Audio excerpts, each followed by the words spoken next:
Goodbye week 8 and hello week 9. I don't know if this is going to be good news or bad news for you, but this week is going to be a week full of tests and more tests. I'm sorry about that.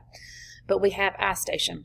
You did iStation last year, so you're very familiar with it. We're going to do the ISIP for October. I'll have directions on Monday as to how to sign into iStation.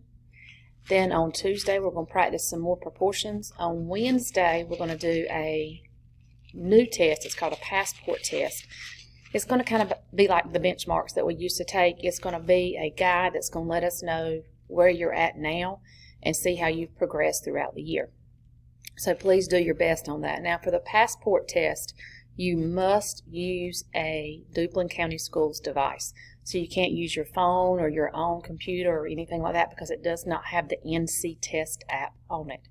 So if you do not have access to a Duplin County device, then we're going to have to make arrangements for you to come to school and test. So you need to either email me or you can call me at 252-526-8539 and we can set that up.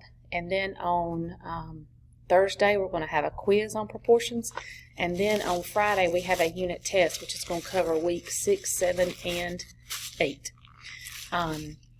So a lot of tests, hopefully a lot of progress is going to be shown that we've made. It's the beginning of a new week, new 9 weeks, starting fresh. Let's do our best and try to stay caught up and not get behind so that we won't have to play catch up anytime. So hope you have a good week. If you need me, reach out to me, please, by phone or email. Have a great week. Bye.